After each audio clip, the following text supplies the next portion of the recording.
이렇게 우리는 무엇을 가지고 있지만 이것이 사라지게 되었을 때 얼마나 소중한지 그때서야 깨닫게 됩니다.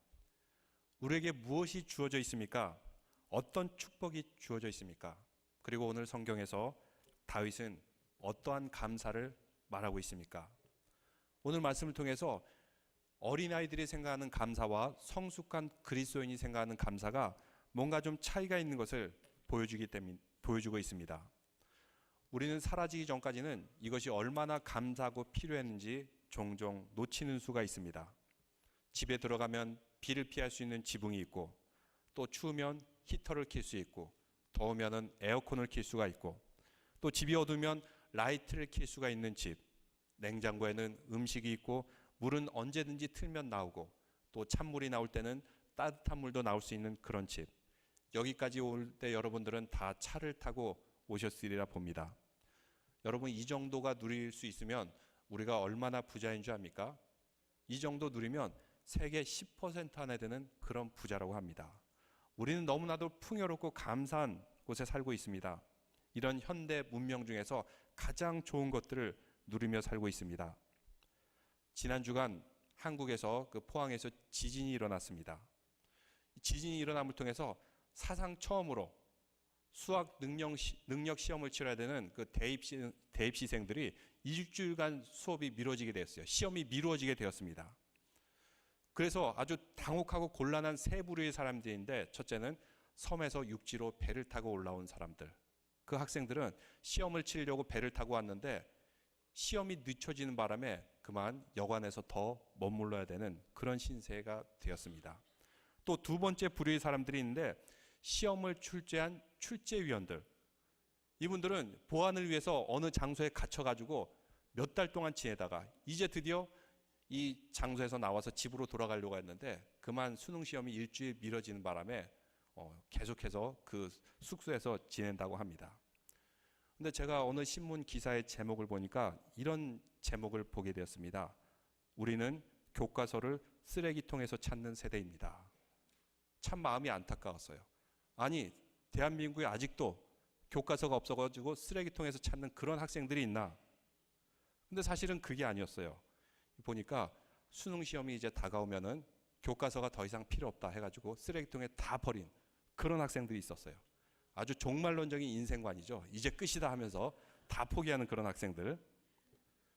근데 수능이 연기가 되었어요. 그래서 다시 그 교과서를 찾기 위해서 쓰레기통을 막 뒤진다는 그런 학생이 있다는 것을 보게 되었습니다. 사실 자연재해로 이런 어려움을 당하게 되면 우리가 누리고 있는 이 현대의 문명과 이익가 얼마나 풍요로운지 알 수가 있습니다.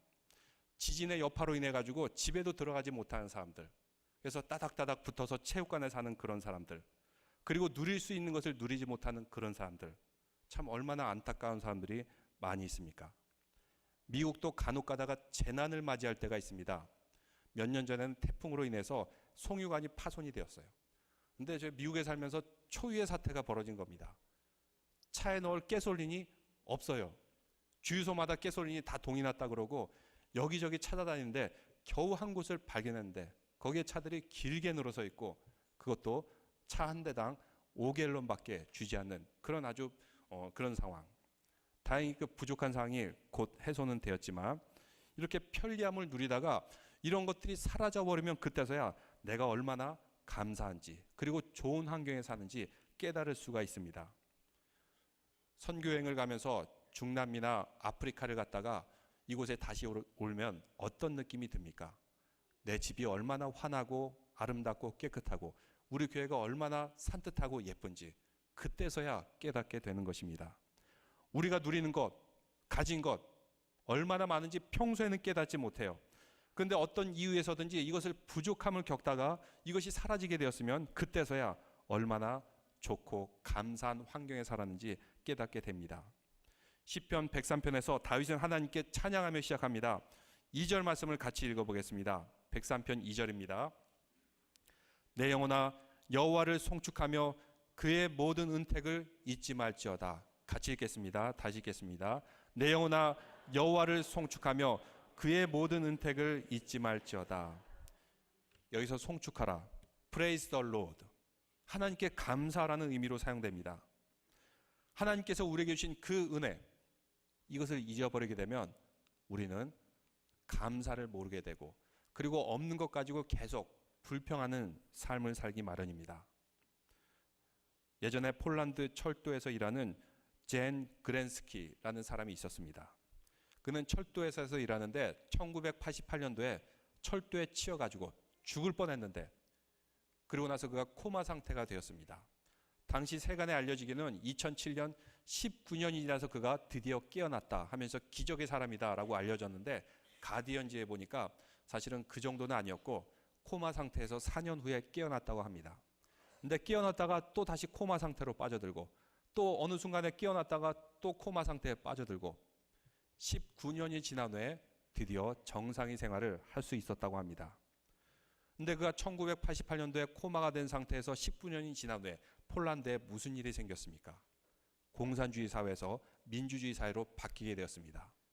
공산주의 사회일 때는 생필품도 부족하고 먹을 것을 살기 위해서 배급기를 굉장히 길게 쓰면서 마트에 겨우 가면은 식초나 티밖에 없었는데, 19년이 지나니까 모든 것들이 풍족해진 것입니다. 사람들은 자유를 누리고 민주주의를 누리고 먹을 것이 넘쳐나고 마트에 가면은 풍성해져 있고 아주 눈이 휘둥그레집니다. 스마트폰이란 게 생겨나가지고 이런 것도 사용하고, 그러면 얼마나 감사와 기쁨이 많겠습니까? 근데 놀랍게도 사람들은 이렇게 좋은 것을 누리면서도 여전히 불평하고 원망하고 삶에 만족이 없는 그런 모습에 그가 놀랐다고 합니다. 우리는 감사할 것에 대해서 감사를 찾지 못하면은 없는 것 가지고 자꾸 불평하는 것이 바로 인간의 죄성의 모습입니다. 그래서 다윗은 시편 103편에서 계속해서 감사라고 말하고 있습니다. 하나님께서 우리에게 주신 그 은혜, 이 모든 것을 감사하고 잊지 말지어다 우리에게 말씀하고 있습니다. 여러분, 어제 날씨가 굉장히 흐리고 궂은 날씨였습니다. 이런 날씨에도 감사하셨습니까? 알렉산더 화이트 목사님의 이야기가 생각이 납니다. 그는 모든 일에 감사하는 목사님이었다고 합니다. 근데 어느 날 주일 날씨가 아마 어제처럼 굉장히 흐리고 비도 많이 하고 그리고 추운 그런 날씨였던 것 같습니다. 성도들이 생각하기로는 과연 저 목사님이 무엇을 가지고 감사할까? 그랬더니 놀랍게도 그 목사님은 이런 궂은 날씨 가운데서도 감사하더라는 것입니다. 무엇을 감사하냐면, 이렇게 날씨가 항상 흐리고 나쁜 것이 매일 지속되지 않음을 감사합니다 라고 감사했다고 합니다. 어둡고 흐린 날이 있으면은 또 밝은 날이 있기 마련이고, 또 이 어둡고 흐린 날이 매일 지속되지 않음을 감사했다라고 말씀합니다. 만약 날씨가 항상 햇볕이 쨍쨍 내리쬐고 비도 안 오고 구름 한 점 없다면 어떻게 될까요? 그 지역은 금방 사막으로 변해버릴 것입니다. 그래서 우리는 범사에 감사해야 됩니다. 날씨가 좋을 때도 나쁠 때도, 그리고 좋은 날이 있을 때도 때로는 안 좋은 날이 있을 때도 이 모든 날에 감사하는 믿음의 성도들 되시기를 바랍니다. 또 우리가 다윗의 감사를 보면은 우리가 드리는 감사하고 뭔가 차이점이 있는 것을 보게 됩니다. 오늘 우리 아이들도 말했지만 우리는 감사라 그러면 대부분 좋은 가족을 주신 것, 좋은 엄마 아빠를 주신 것, 또 비즈니스와 일터와 좋은 교회를 주신 것, 눈에 보이고 만질 수 있는 것을 감사합니다. 시편 전편을 통해서 다윗이 감사하는 것이 특징이 있는데, 다윗은 그런 것에 감사하지 않습니다. 다윗이 가족에 대해서 감사하던가요? 그가 궁궐에 들어갔다고 감사하던가요? 그가 왕이 된 것에 대해서 감사하던가요? 그는 이런 것을 직접적으로 감사하거나 송축하지 않습니다. 우리는 눈에 보이고 만질 수 있는 것을 감사하지만 다윗은 이런 것에 대해서 감사하지 않습니다. 그가 감사한 것이 무엇인지 우리는 3절, 4절을 통해서 알 수 있는데, 3절 말씀을 다 읽어보겠습니다. 그가 내 모든 죄악을 사하시며 내 모든 병을 고치시며, 4절입니다. 내 생명을 파멸해서 속량하시고 인자와 긍휼로 관을 씌우시며, 5절입니다. 좋은 것으로 내 소원을 만족하게 하사사 내 청춘을 독수리같이 새롭게 하시는도다. 하나같이 우리가 만질 수 있는 것들이 아닙니다. 왜 이런 것을 감사하고 있습니까? 다윗이 말한 감사의 특징이 있는데, 여기에 대한 감사는 누구도 빼어서 갈 수 없는 그런 감사입니다. 누구도 가져갈 수 없는, 나만이 가지고 갈 수 있는 이런 감사이기 때문입니다. 눈에 보이는 것, 만질 수 있는 것 감사하지만 눈에 보이고 만지는 것 나중에 다 어떻게 됩니까? 하나하나 다 빼앗기게 됩니다. 여러분, 젠가라는 그런 아이들이 노는 그 장난감이 있는데 나무 조각을 이렇게 쌓아 올린 다음에 하나 둘씩 빼게 됩니다. 하나하나 빼게 되면 언젠가는 그 탑은 와르르 무너지게 됩니다. 마치 우리의 인생과도 같지 않습니까? 결국은 우리는 하나하나 다 빼앗기게 될 것입니다. 건강 다 빼앗기게 될 것입니다. 인생의 남은 날들 하나 둘씩 다 빼앗기게 될 것입니다. 내가 누리고 있던 취미 하나 둘씩 다 빼앗기게 될 것입니다. 내가 누리고 있는 낙, 기쁨, 모든 것 결국에 가서는 하나하나 다 빼앗기게 됩니다. 마지막까지 지키고 있던 가족들 결국 다 빼앗기고 나는 단독자로서 홀로 하나님과 만나게 될 것입니다. 그런데 절대로 빼앗길 수 없는 복이 있습니다.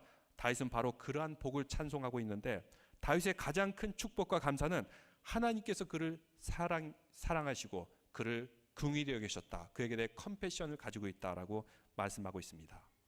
원래 우리는 어떤 존재이죠? 14절 말씀 보시면 이렇게 말씀하고 있습니다.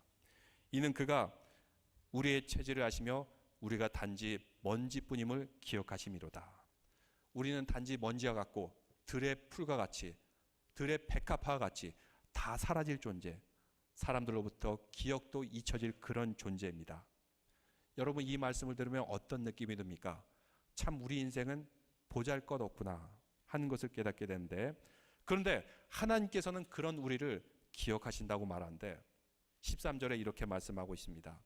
아버지가 자식을 긍휼히 여긴 같이 여호와께서는 자기를 경외하는 자를 긍휼히 여기시나니, 그래도 하나님께서는 우리를 자녀로 긍휼히 여기신다라고 말씀하고 있습니다. 하나님은 우리가 어떤 존재인지 아십니다. 우리는 흙으로부터 나온 존재, 결국 흙으로 돌아갈 수밖에 없는 그런 존재입니다. 간혹 가다가 심장마비로 죽은 사람이 있어요. 그럼 이 사람을 살리기 위해서 인공호흡을 막 해댑니다. 그러면 사람이 놀랍게도 다시 살아나게 돼요. 우리 인간은 흙에서부터 지음받은 존재입니다. 하나님께서 그 흙으로 지음받은 존재에게 생명의 기운을 불어넣어 주셔서 우리는 생명을 갖게 되었습니다. 흙으로부터 창조하신 우리, 겉으로 보기에는 보잘것없는 존재인 것 같지만 하나님께서 생명의 기운을 불어넣어 주시고 하나님의 형상으로 만들어주셨기 때문에 인간은 존귀한 존재가 된 줄로 믿습니다. 한 사람 한 사람을 특별히 창조하시고 생명을 주셨다. 결코 이 땅에서 사라질 존재가 아닙니다. 또한 다윗은 감사드리고 있는데 4절 말씀에 보니까 내 생명을 파멸해서 속량하시고 인자와 긍휼로 관을 씌우셨느라. 생명을 파멸해서 구원하시고, 원어로 보면은 He redeems your life from the pit, 구덩이에서 건져내셨다라고 말씀하고 있습니다. 성경에 보면 구덩이에서 건짐을 받은 많은 사람들이 있습니다. 다니엘은 사자굴에서 건짐을 받았고, 요셉도 형제들이 구덩이에 던져 넣었는데 건짐을 받았고, 또 예레미야도 사람들이 구덩이에 던져 죽이려고 했는데 건져냄을 받게 되었습니다. 그런데 이렇게 눈에 보이는 구덩이뿐만 아니라 생명이 파멸의 구덩이, 그 위기까지 간 상태에서 구원받은 많은 사람들이 있습니다. 다윗도 사울로부터 그 생명의 위협에 쫓김을 당하면서 그 파멸의 구덩이에서 건짐을 당하고 하나님께 부르짖고 기도함을 통해서 구원받은 많은 성도들이 있습니다.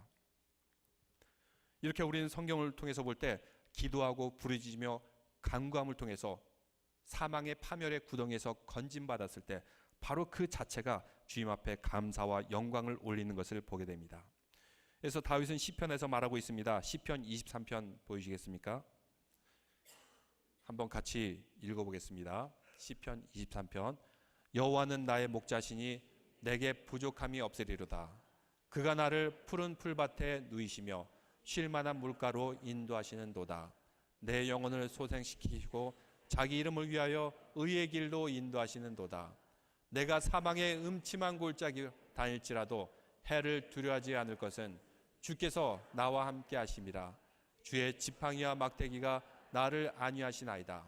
주께서 내 원수의 목전에서 내게 상을 차려주시고 기름을 내 머리에 부으셨으니 내 잔이 넘치나이다. 내 평생의 선하심과 인자하심이 반드시 나를 따르리니 내가 여호와의 집에 영원히 살리로다. 아멘. 하나님께서는 다윗을 이렇게 돌보시고 지키시고 인도하셨듯이 우리도 지키시고 돌보시고 인도하신 줄 믿으시기 바랍니다. 이렇게 하나님과 동행함으로 우리는 참된 은혜와 축복을 누릴 수가 있습니다. 또 10절에서 13절 말씀에 보니까 우리의 죄를 따라 우리를 처벌하지 아니하시며 우리의 죄악을 따라 우리에게 그대로 갚지 아니하셨나니 이는 하늘이 땅에서 높음같이 그를 경외하는 자에게 그의 인자하심이 크심이로다. 동이 서에서 먼 것 같이 우리의 죄가를 우리에게서 멀리 옮기셨느니라. 우리가 죄와 죽음과 사망으로부터 구원받은 그 자체를 다윗은 감사하고 찬양드림을 보게 됩니다. 돈 베이커 목사님이 쓴 감사요법이라는 책이 있습니다. 거기에 보면 이런 이야기가 전해지고 있습니다. 감사는 환경을 변화시키지 못합니다. 그렇지만 감사는 나의 태도와 생각을 변화시킴을 통해서 나의 인생을 변화시킨다. 실제로 그렇습니다. 감사를 해도 장애를 가진 사람이 건강한 사람이 될 수는 없어요. 감사해도 때로는 얼굴에 좀 기도가 필요한 사람이 갑자기 감사한다고 미남미녀가 될 수는 없어요. 근데 감사하면은 인상이 좋아집니다. 감사하면은 행복해집니다. 거기에는 몇 가지 예가 나오는데 첫째로는 캐롤이라는 여인입니다. 그 여인은 32살인데 6살짜리 아이만큼 매우 작아요. 팔도 없고 다리도 없고. 그런데도 누구보다도 밝고 행복하게 살아갑니다. 어떻게 이렇게 행복하게 살아갈 수 있을까요? 그녀는 이렇게 말합니다. 하나님께서 내 몸을 이렇게 태어나게 하신 것은 하나님께서 허락하셨어. 그 허락하셨다면 거기에는 분명한 이유가 있을 것이다. 이것을 깨닫고 나자 불평과 원망이 다 사라지게 되고 감사할 수 있었습니다. 그럼을 통해서 그의 인생이 변화되었습니다. 또 안드레아 보첼리라는 남성의 예입니다. 그는 10살 때 공에 맞아서 시력을 잃게 되었습니다. 처음에는 원망했죠. 슬퍼했습니다. 근데 그 원망과 슬픔은 일주일이면 충분했습니다. 나중에는 그 슬픔을 이길 수 있었고 현재의 상을 인정하면서 그리고 자기가 할 수 있는 것에 대해서 감사하면서 열심히 공부했어요. 공부를 열심히 해서 그는 변호사가 됩니다. 근데 그는 노래를 너무 좋아했어요. 그래서 퇴근 후에는 카페에서 노래를 부르기 시작했습니다. 그 노래에 사람들이 감동하게 되고 점점점 알려져서 지금은 유명한 성악가가 된 안드레아 보첼리니. 감사하는 마음을 통해서 그의 인생과 삶이 변화되었습니다. 그래서 감사를 통해서 우리의 생각과 우리의 환경이 갇혀 있는 곳이 아니라 이것을 뛰어넘어서 또 눈에 보이는 것뿐만 아니라 눈에 보이지 않는 우리 영혼의 구원, 그리고 누구도 빼앗길 수 없는 그런 감사의 제목들, 이런 감사가 우리에게 항상 넘쳐나기를 바랍니다. 올해 한 해 이제 마무리 지어가고 있는데 추수감사 예배로 모든 가족들이 모였습니다. 이 시간 감사의 힘을 새롭게 깨닫게 되시기를 바랍니다. 그리고 이 감사의 힘을 통해서 우리에게 주어진 환경과 우리에게 주어진 상황들 모든 것을 다 뛰어넘어서 우리의 인생을 주님 앞에 더욱더 복되게 변화시키는 믿음의 성도들 되시기를 주님의 이름으로 축원합니다. 기도드리겠습니다.